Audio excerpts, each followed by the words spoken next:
So in this video we will learn about what is RMS and the average value for the AC signal, or in general we will see what is RMS and the average value for any time varying signal. Now many of you might be already knowing about this RMS and the average value, but in this video we will learn about this RMS and the average value in a different perspective. So let us first of all understand what do we mean by this RMS value. Now if you see most of the instruments which is being used for the measurement, they used to measure this AC voltage and current in terms of this RMS value.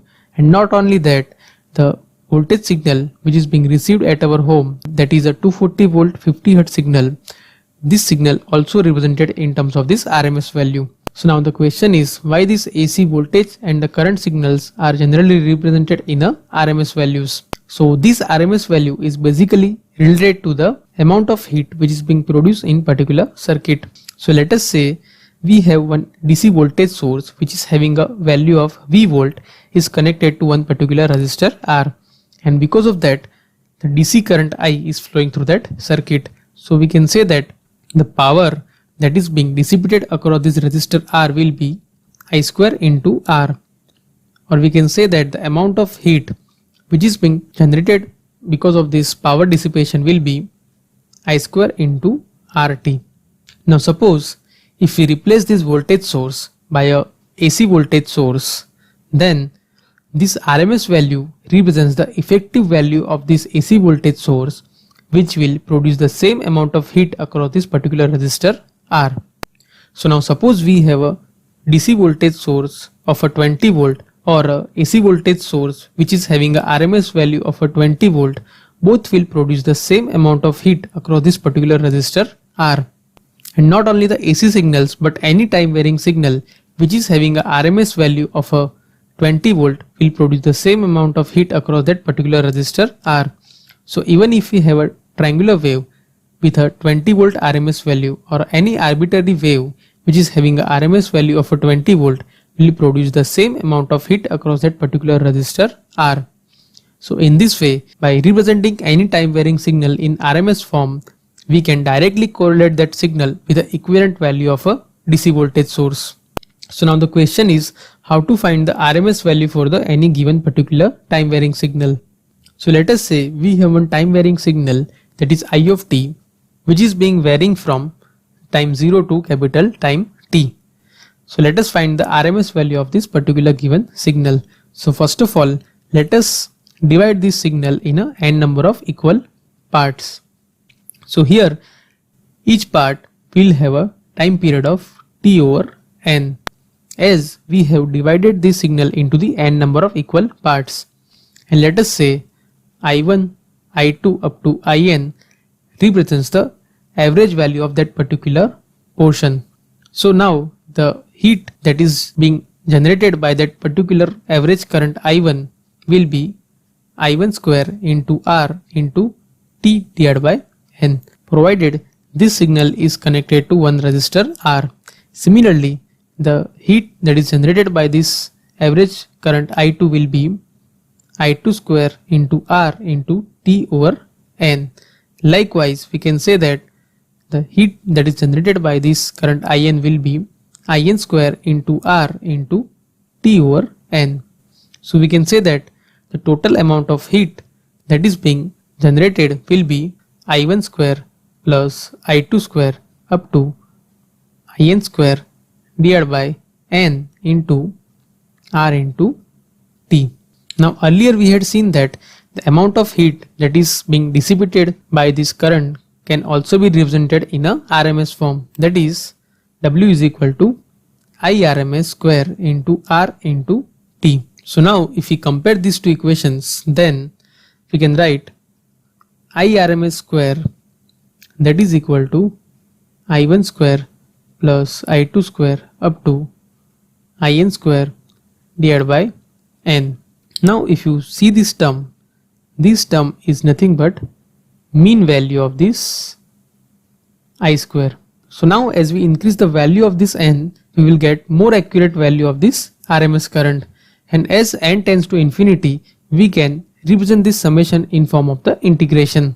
So the mean value of this I square will be 1 over T integration 0 to T into I square T dt. So this represents the mean value of the I square t.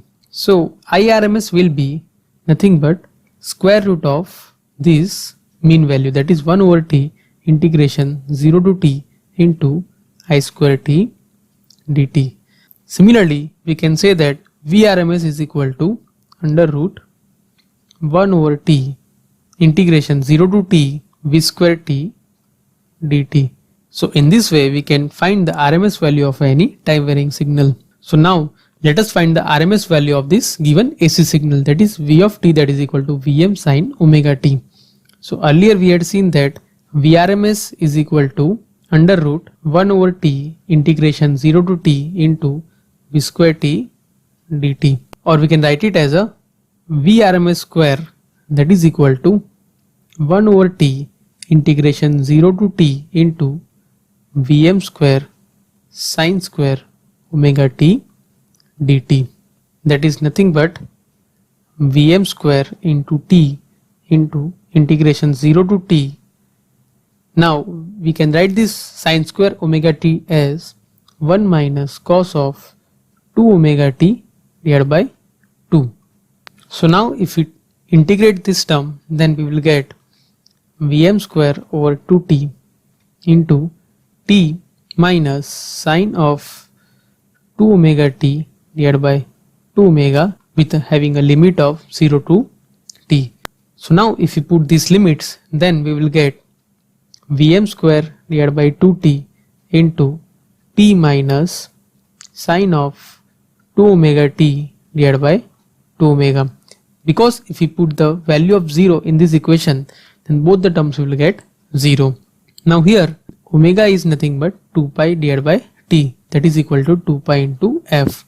So we can say that 2 omega t is nothing but 4 pi, and sine of 4 pi will be 0. So this term will get 0. So now we will get VRMS square as Vm square into 2t into t, that is nothing but Vm square divided by 2, or we can say that VRMS value, that is equal to Vm over root 2.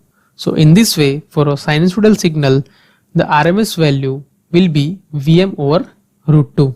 So now this RMS value does not depend upon the phase of the given AC signal. So suppose if we have a signal V of t, that is equal to Vm sin omega t plus 5, then suppose if we find the RMS value for the given signal, then we will get the same value. Similarly, now let us find the RMS value for the full wave rectifier circuit.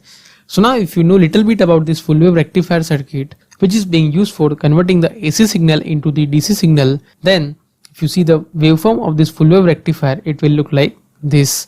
So in case of a full wave rectifier, this lower portion of this sine wave will be converted into the positive portion. So we can write this full wave rectifier equation as V of t, that is equal to Vm sin omega t for the period of 0 to capital T by 2.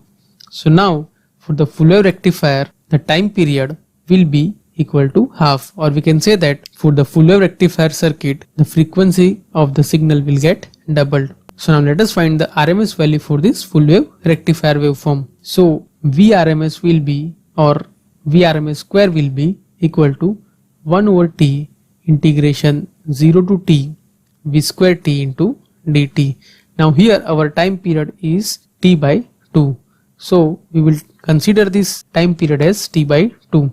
So we will get VRMS square, that is equal to 1 over t by 2, which is having an integration from 0 to t by 2, and the value of v square t will be Vm square sin square omega t into dt. So we will get 2 Vm square divided by t into integration 0 to t by 2 into 1 minus cos of 2 omega t divided by 2 into dt, or we can write it as a Vm square by t integration 0 to t by 2 into 1 minus cos of 2 omega t into dt. So now if we take the integration of this term, then we will get Vm square by t into t minus sine of 2 omega t divided by 2 omega, which is having a limit from 0 to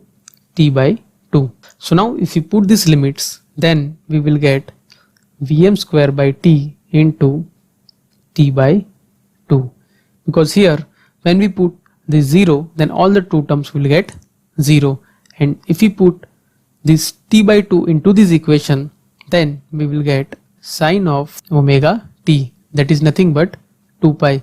So this sine of 2 pi will be equal to 0. So in this way eventually we will get Vm square by 2, or we can say that Vrms is equal to Vm over root 2. So in this way, for the full wave rectifier waveform also, we have got the RMS value as Vm over root 2. So similarly, you can try to find the RMS value for the case of a half wave rectifier waveform. So now as we have seen what is RMS value and why the signals are represented in RMS form, now let us understand about this average value. So as I said earlier, this average value of AC signal is nothing but taking the average value of all the instantaneous values over a particular time period. So for this given particular signal, the average value V average will be nothing but 1 over t integration 0 to t into V of t dt. So by taking the average of all the instantaneous values in the given signal over a particular time, we can find the average value. So similarly, now let us find the RMS value for the given AC signal, that is V of t, that is equal to Vm sine omega t.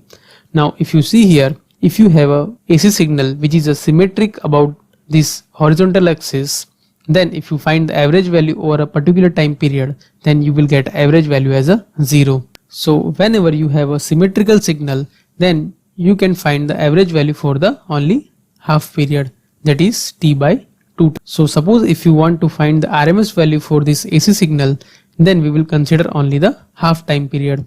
So the average value for this sinusoidal signal will be equal to 1 divided by t by 2, which is having an integration form 0 to t by 2 into Vm sine omega t into dt, that is equal to 2 Vm by t, and if you take the integration of sine omega t will be equal to minus cos of omega t divided by omega with a limits from 0 to t by 2. So we will get V average as 2 Vm divided by omega t minus cos of omega t by 2 plus cos of 0. Now if you know this omega t by 2 is nothing but pi, so we will get 2 Vm divided by 2 pi minus cos of pi plus cos of 0, that is equal to 2 Vm by 2 pi into 2. So in this way we will get average value as 2 Vm by pi. So the average value for this sinusoidal signal will be equal to 2 Vm by pi. Similarly, now let us find the average value for this half wave rectifier waveform, and as this signal is non-symmetric, so we will find the average value over the entire time period. So the V average will be equal to 1 by t integration 0 to t Vt into dt, that is equal to 1 by t 0 to t by 2 Vm sine omega t dt plus 1 by t integration t by 2 to capital 2, and in this time period the value of the signal is 0. So we will get 1 by t integration 0 to t by 2 Vm sine of omega t into dt, and if we further simplify it, then we will get Vm by t into minus cos of omega t divided by omega for the time period of 0 to t by 2, and if we further simplify it, then we will get Vm divided by omega t into minus cos of pi plus cos of 0. So that is nothing but Vm divided by 2 pi into 2. So in this way we have got the average value for the half wave rectifier as Vm divided by pi. Similarly, you can try to find the average value for the full wave rectifier waveform. So now as we know about this RMS and the average values, now let us see the two more definitions, that is form factor and the peak factor, which are related to this RMS and the average values. So first let us see the form factor, that is the ratio of this RMS and the average value, and second is the peak factor. So this peak factor is the ratio of the peak value of the signal divided by the RMS value.